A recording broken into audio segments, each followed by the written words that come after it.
Sumainyo ang Panginoon. At sumaiyo rin. Ang mabuting balita ng Panginoon ayon kay San Mateo. Papuri sa iyo, Panginoon.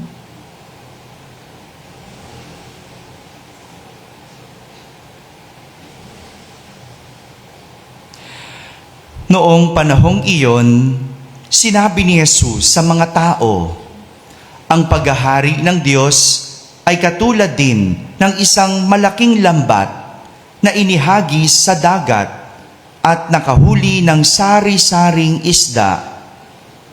Nang mapuno, ay hinila ito sa pampang at naupo ang mga tao upang pagbukod-bukurin ang mga isda. Tinipon nila sa mga sisidlan ang mabubuti, ngunit itinapon ang mga walang kwenta. Gayon din ang mangyayari sa katapusan ng daigdig. Darating ang mga anghel at ihihiwalay ang mga makasalanan sa mga banal at iahagis ang mga makasalanan sa maningas na pugon. Dooy, mananangis sila at mangangalit ang kanilang ngipin. Nauunawaan na ba ninyo ang lahat ng ito? Tanong ni Jesus. Opo, sagot nila. At sinabi niya sa kanila, kaya nga ang bawat eskriba na kumikilala sa paghahari ng Diyos ay tulad ng isang puno ng sambahayan na kumukuha ng mga bagay na bago at luma sa kaniyang taguan. Nang masabi na ni Jesus ang mga talinhagang ito, siya ay umalis doon. Mga kapatid, ang mabuting balita ng Panginoon. Pinupuri ka namin, Panginoong Jesucristo. Umupo ang lahat at makinig sa homilya. Magandang umaga po sa inyong lahat. Magandang umaga sa mga nasa barangay, mga nasa tahanan na nagsisimba via online at sa lahat na nasa abroad. Kasama kayo sa aming banal na pagdiriwang dito sa ating parokya. Muling nagpapakita ang ating mga pagbasa ng mga imahe para maunawaan natin ng malinaw at ng husto ang aral na nais ituro sa atin sa araw na ito. Mga imahe. Punta tayo sa ating unang pagbasa. Narinig natin kung paano inutusan at pinapunta ng Panginoon si Jeremias sa isang magpapalayok. Nakakita na ba kayo ng magpapalayok? Nakakita na ang lahat, hindi ba? No? Alam natin kung ano ang trabaho ng isang magpapalayok. Alam natin kung paano ginagawa ang palayok. Saan gawa ang palayok? Sa putik. No? Napansin ni Jeremias kung paano ginagawa ang isang sisidlan. Sabi ni Jeremias, nakita kong kapag ang ginagawa niyang sisidlan ay nasira, minamasa niya uli ang luwad at hinuhugisan ng panibago. Di ba ganon? Pamilyar tayo, no? Kapag nasira, hindi mo itutuloy. Tama? Pag tinuloy mo, ano mangyayari? Pangit ang kalalabasan. Di ba? Pag may uka, ang luwad o yung clay, no? Hindi mo na itutuloy. Uulitin mo. Gagawa ka ng panibago, sisirain. Tama? Sisirain. At hindi ka manghihinayang sirain. Bakit? Pwede pa namang ulitin eh. Diba? Hindi ka manghihinayang, hindi mo sabi, ay, sayang eh. No? Sira naman eh. Hindi pantay. Tabingi, maliit yung bibig. Diba? Hindi ka manghihinayang sirain. Uulitin mo. Kesa ituloy mo, tapos, pag natuyo, pag naging palayok, diba? Mas dun ka manghihinayang. ganito ipinapakita ng Panginoon kay Jeremias kung paanong nasa kamay ng magpapalayok ang putik para hulmahin at pormahin ang anumang hugis na nais nito. Ganito din ang Panginoon sa tao.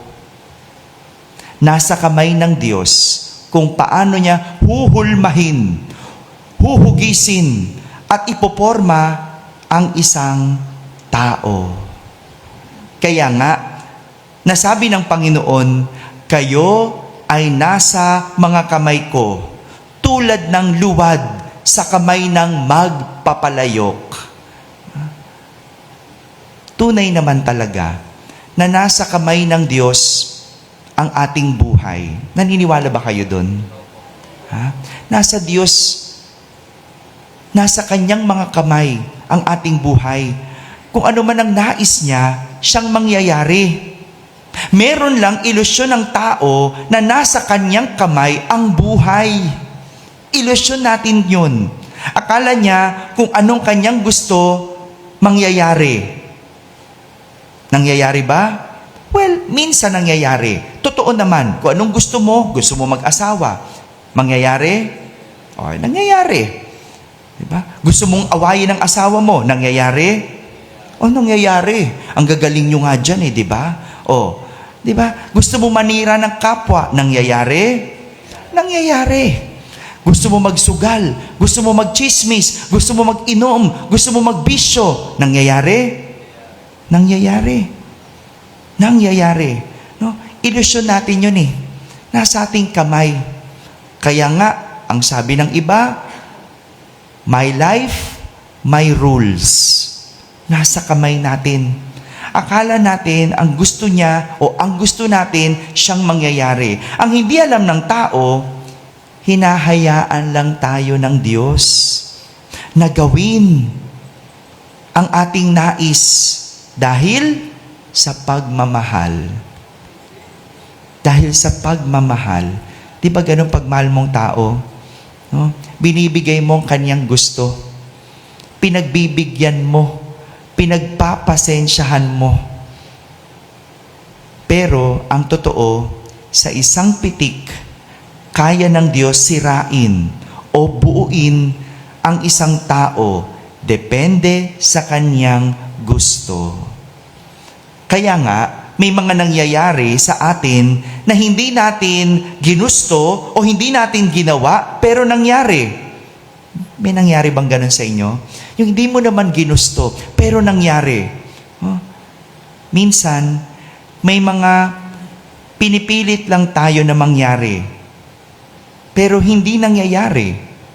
Diba? Nangyayari yon dahil nga hindi o wala sa kamay ng tao ang buhay, kundi nasa Diyos. Nasa Diyos. Kaya nga ang gandang imahe ng pinapakita ng Panginoon.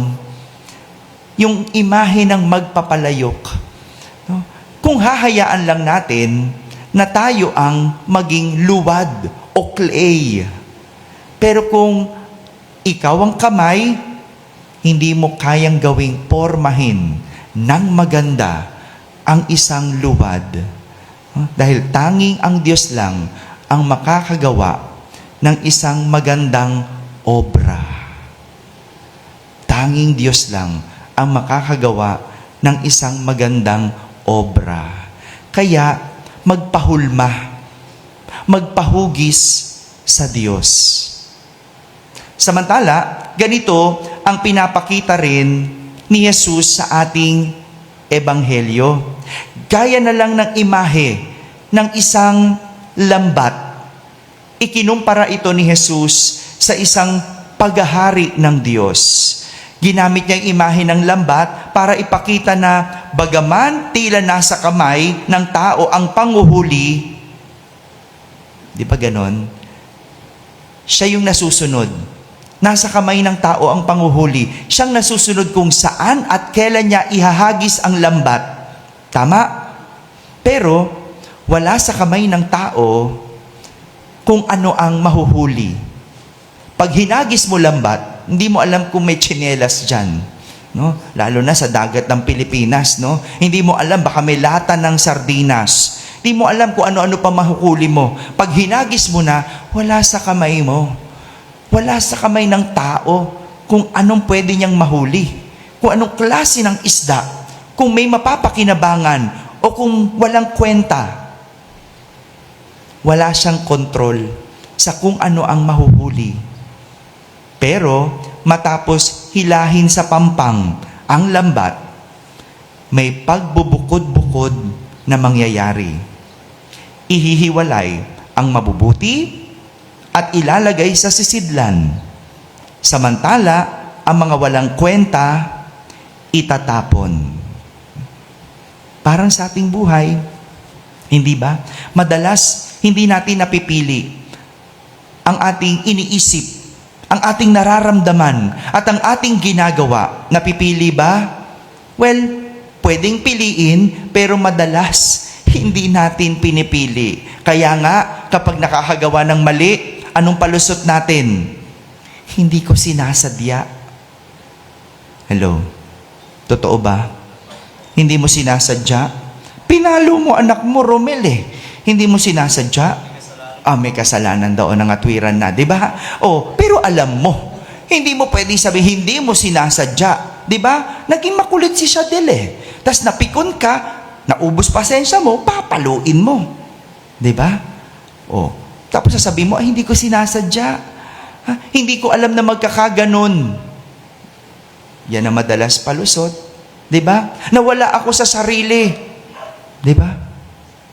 Ano ngayon ang totoo? Nasa kamay natin o wala? Di ba ang gulo? Di ba ang gulo? Kung minsan sasabihin ng tao, my life, my rules. Nasa kamay ko ang mangyayari. Pero, kapag bulilyaso ang palusot, hindi ko sinasadya. Hindi ko alam. Bakit ganon? Hindi ko wala. Nawala ng dilim ang paningin ko.